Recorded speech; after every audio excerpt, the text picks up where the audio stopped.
Hello po mga kababayan, kamusta po kayong lahat? And once again, welcome back sa Simply Talkies Vlog. Pag-usapan natin mga kababayan yung kahilingan ng mga prosecutor dyan po sa impeachment trial ni Sara Pusit sa Senado. At ganon din po, ano ang sinabi na naman ni Antonio Carpio? Ito maingay na maingay, no? Dati po kasi itong Associate Justice, kaya alam niya siguro yung pinagsasabi niya. Matalino, smart eh.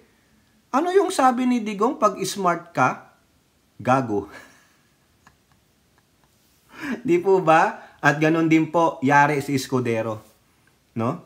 Dahil sa katigasan ng ulo ni Escudero, siya po ay dinala sa Supreme Court. No? Sino po ang nagsampa ng kaso sa kanya sa Supreme Court, malalaman natin mamaya. So bago tayo magpatuloy, tayo po ay magbibigay pasalamat sa lahat ng ating channel members, followers, subscribers, nagla-like at nag-share ng ating mga videos. Special shout out to all our OFWs, to the men and women in uniform, sa mga frontliners at mga guro. And may God bless us all, may God bless our country, may God bless and protect the Marcos administration from the hands of the evildoers, the likes of Dutertes, their minions, and the anti-Marcoses. So mga kababayan, unahin natin itong sinabi ni former Associate Justice ng Supreme Court na si Antonio Carpio. Kamag-anak yata to ni Duterte. Carpio. O di ba yung inyong Vice Pusit Presidente. Sa politiko, ano ang sabi dito? ASAP dapat. Uy, gusto mong manood sila ng ASAP? Hindi po yung ASAP na TV show. Dapat as soon as possible, sabi ni Carpio. Waiting 5 months for Senate impeachment trial of Sara Duterte is too long. Ayun. Bakit nasabi ni Carpio to? Ha? Bakit daw is too long? Or too long delaying. Oh. The word used is forthwith. Oh, ito yung sinasabi natin eh. No, sa Article 11, accountability of public officers na nakasaad o nakasulat sa ating 1987 Constitution Section 3-4. Ang sabi doon, once na mapunta na sa Senado yung approve na article of impeachments from the House, the Senate shall forthwith proceed. Ito yung sinabi rin ni Carpio. The word used is forthwith. Ano bang meaning ng forthwith? Ang diksyonaryo sinasabi immediately. Pwede naman i-interpret yon as soon as reasonably possible. As soon as reasonably possible. Kaya hindi naman pwede kaagad pag may ginagawa ang Senado. So I think it should be soon as reasonably possible, sabi ni Carpio. Carpio said, if you look at the past impeachment cases kay former President Estrada saka kay former Chief Justice Corona, it took about 1.5 months before the trial started. Ngayon, if we start after the SONA, that's about 5 months, correct? February, March, April, May, June, July. Actually, 6 months nga eh. I think medyo matagal. That's delayed already. Oh, kaya naman pala eh. No? Delayed naman pala. No? Kayo naman, minamadali nyo kasi. Oh, mamaya may nagsabi dyan. No? May bumanat din dyan na isang re-electionist na senadora. So, dapat Senate should find a way to at least start the proceedings. Not necessarily the trial kasi may mga preliminary requirements pa yan. Correct. No, hindi naman basta after the SONA, okay na, buksan na. Hindi po. Tama siya, oh. Oh, Carpio said the Senate could now arm its rules to include a judicial affidavit to fast-track the examination. Pag may judicial affidavit, you cut down the trial work by 60 to 70%. At saka you have to give VP Sara 10 calendar days to submit her answer or comment, and siguro yung prosecutor can also file the reply after 5 days. Pwede namang gawin ng Senado ngayon yan. They will meet to revise the rules and then authorize the Senate President to issue the summons, to issue orders. These are pre-trial orders para pagdating sa trial gawa na. Hindi na uulitin. Diretso na. O yun, may punto po naman pala eh. May punto naman pala itong former Associate Justice ng Supreme Court. Pero ang tanong, bakit ayaw gawin ng Senado? Kasi po, ang dahilan dyan, mga kababayan, a recess is a recess. Naka-recess kami. Yun ang rules namin. We will abide by our rules. A recess is a recess. Walang sesyon, walang sesyon, walang impeachment.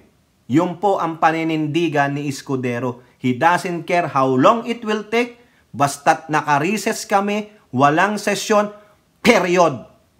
Magdadakdak kayo, ipunta nyo ako sa Supreme Court, I will defend my decision, it will be after the SONA.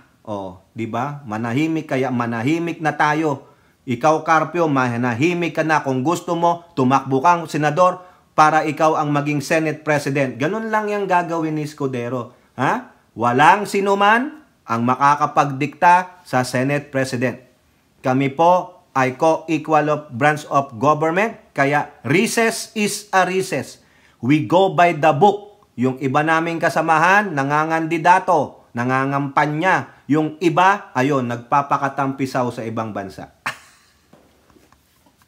Ano tinatrabaho ng mga yan? Yung iba naghihiring. Yan. Pero yung iba nasaan? Where are they now? Ano pa? Sino pa? Ito naman, yung mga prosecutor dyan sa impeachment ni Pusit sa GMA News Online. Prosecutor urge Senate begin impeachment trial of Sara Duterte. Ayun na naman sila. Sabi dito ni Deputy Majority Lawrence Defensor of the 3rd District of Iloilo. Siguro kamag-anak ito ni Senator Miriam Defensor. Sumalangit na wangaluwa. No? Baka sakaling magbago ang isip ng Senado and masimulan natin ng mas maaga ang impeachment trial. Mas mabuti. Kasi binabato na ang bahay nila. Dapat magtrabaho na tayo. Mga idol. Talaga naman.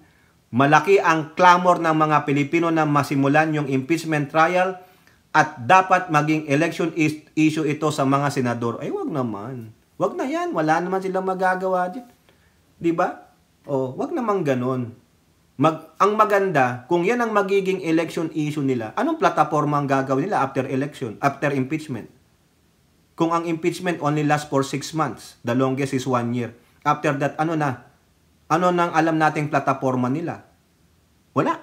Tapos magrereklamo kayo, problema sa edukasyon, problema sa pagkain, problema sa trabaho, problema sa clothing at kung ano-ano pa. Recurring yun di ba?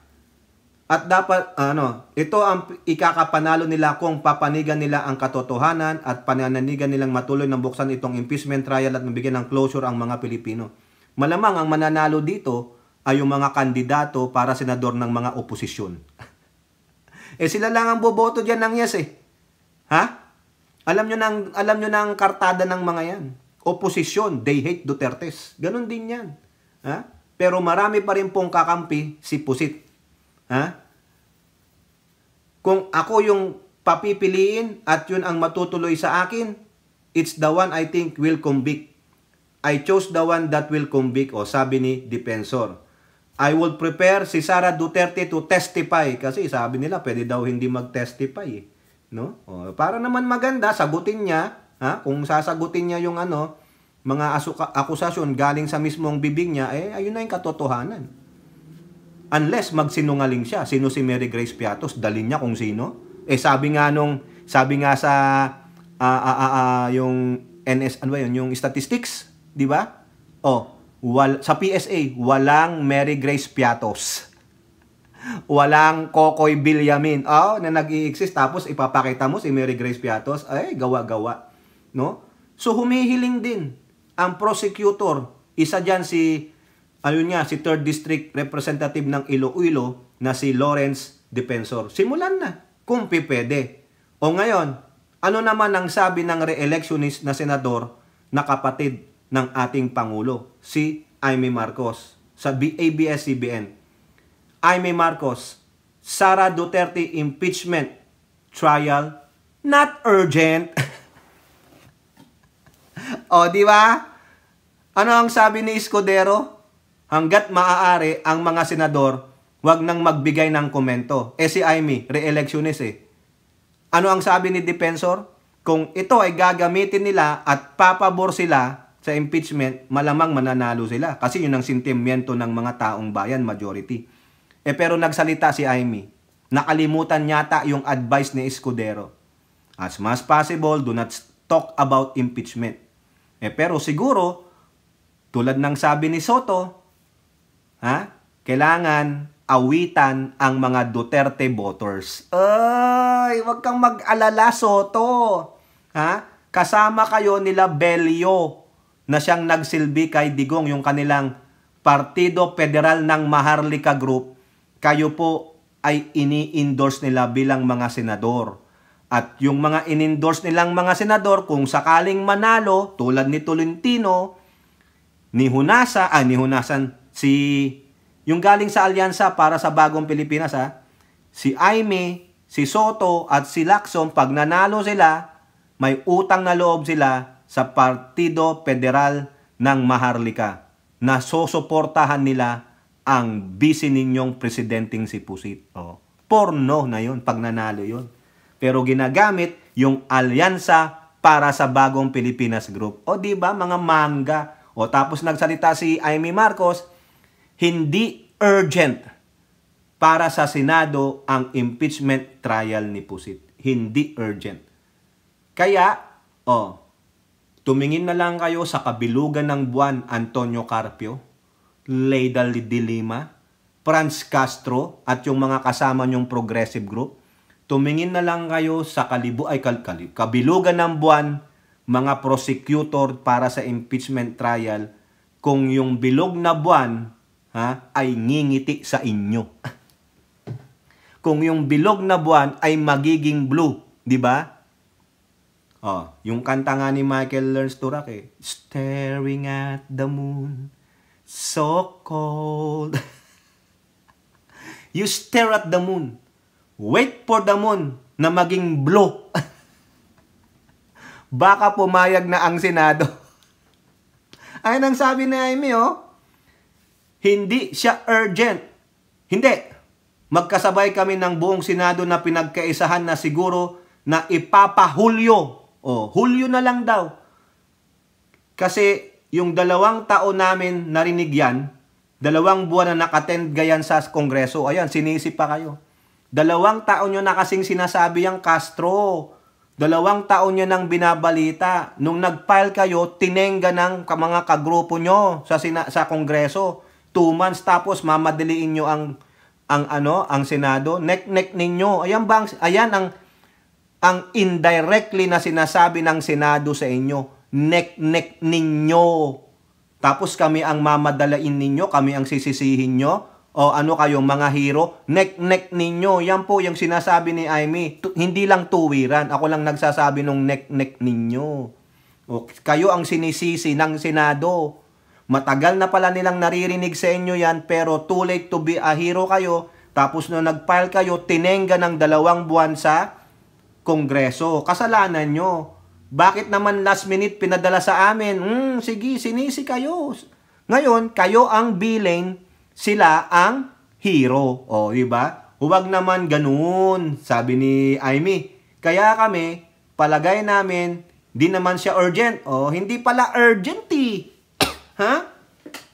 Hindi urgent yung port tweet na nakalagay doon sa Article of sa Article 11, Section 3-4. Sa bagay, iba ang definition yata ng forthwith, di ba? Hindi siya urgent. Kundi immediately lang. Hindi po urgent. Immediately. As soon as possible, sabi nga ni Carpio, pero muang mali pa As soon as reasonably possible. Ang tatanungin, pipilosopuhin lang kayo ng Escudero at mga senador. Ano yung reason? Sabi mo di ba Carpio? As soon as reasonably possible. Therefore, we don't have any reason because we're on a recess.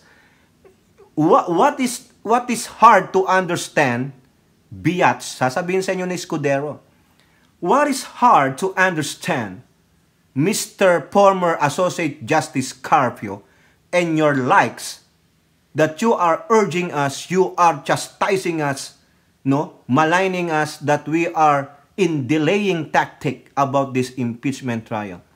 What is hard to understand about a recess is a recess. Yun. What is hard to understand it we follow our own rules. Di ba? Yun.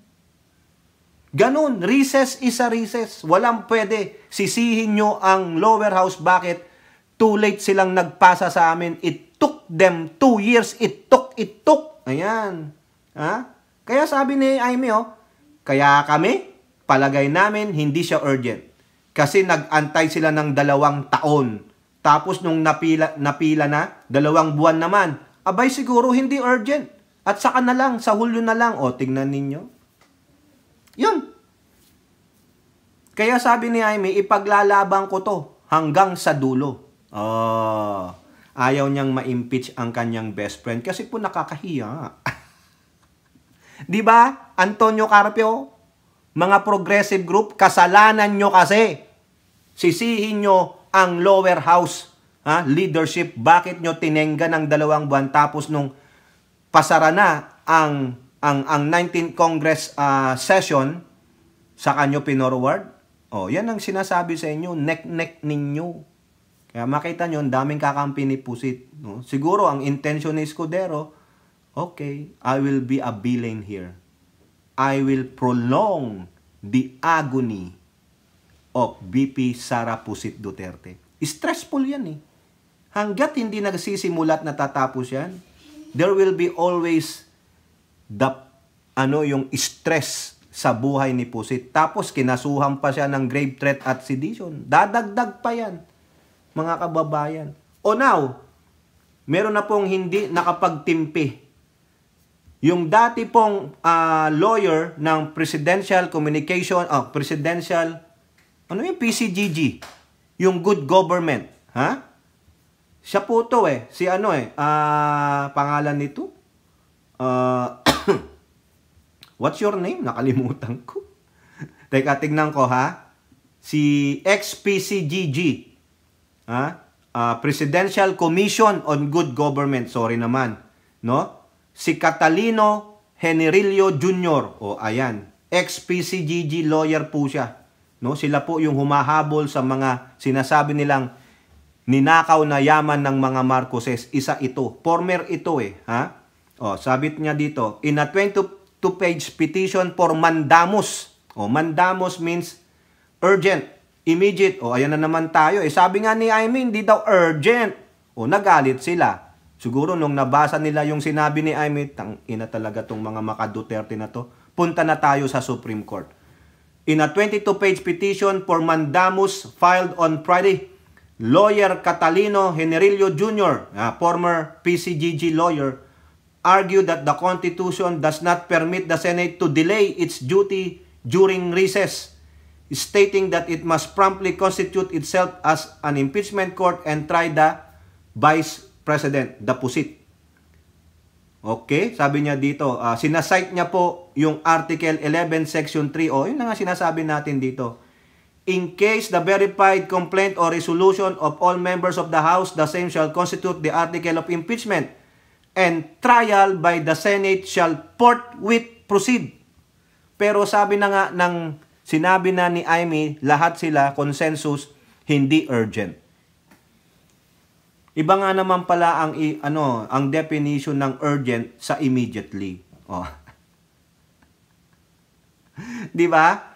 Generillo emphasized that the Constitution mandates the Senate to act forthwith, meaning immediately, as defined by the Oxford Dictionary. He urged the SC to issue a writ of mandamus compelling the Senate to convene without delay and begin the public trial. In the final analysis, the Constitution does not allow the Senate to procrastinate. Oh, magpa-procrastinate. Alam niyo ibig sabihin nun? Yung magpadili-dali, magpa-petiks-petiks, patumpik-tumpik. During the period it is on recess whether it shall constitute itself into an impeachment court and try the Vice President. If it were so, the framers of the Constitution wrote a useless provision. Woe to the so-called doctrine of supremacy of the Constitution. O, ayun. Ayan po mga kababayan, tignan natin kung anong mangyayari dito. Kung ano ang magiging desisyon ng Korte, Korte Suprema, no? Kung papaboran ba yung request ni ex-PCG lawyer Generillo o kakatig siya kay Escudero sa July na, hindi naman urgent. Huwag kayong makialam. Recess is a recess. Yun lang ang masasabi ko. By the book kami. Ang sarap kaya ng buhay namin, no? Pakuya-kuya-kuy lang kami. Bahala kayo diyan, no? Saka wag kayong masyadong atat dahil di naman mananalo yung yes to impeachment nyo. Wala kayong bilang. Oh, isa lang ang bilang ngayon ng 12 na natitira. Si Hontiveros lang ang buboto ng yes to impeachment. Eh kung papasok pa yung mga sinusuportahan ng Partido Federal ng Maharlika nila Bello, 4 na alyansa para sa bagong Pilipinas senatorial slate ang nandong sinusuportahan nila. Ano ang sabi ni Bello? All our senatorial slate will support VP Sara Duterte. Tolentino, Marcos, Soto, Lacson. Yan ang kinuha ng Partido Federal ng Maharlika group ni Bello. Pag nanalo sila, i-remind sa kanila ni Bello, alam nyo bakit namin kayo sinuportahan? To support the VP Sara Duterte. Don't vote to impeach her. Support her instead. Ayun. Yari. Oh, di ba? Kaya kung sakaling hindi siya ma-impeach, pwedeng dalhin ngayon sa korte. Pailan siya ng criminal charge sa ombudsman at ang maglilitis ay ang Sandigan Bayan. Doon malalaman ng penalty, one of the penalty is perpetual disqualification or any criminal offenses. Di po ba? Tama, mali. O kayo po, ano pang yung masasabi? Comment down below. And don't forget to like and share. Hope to see you in the next videos. Bye-bye. God bless.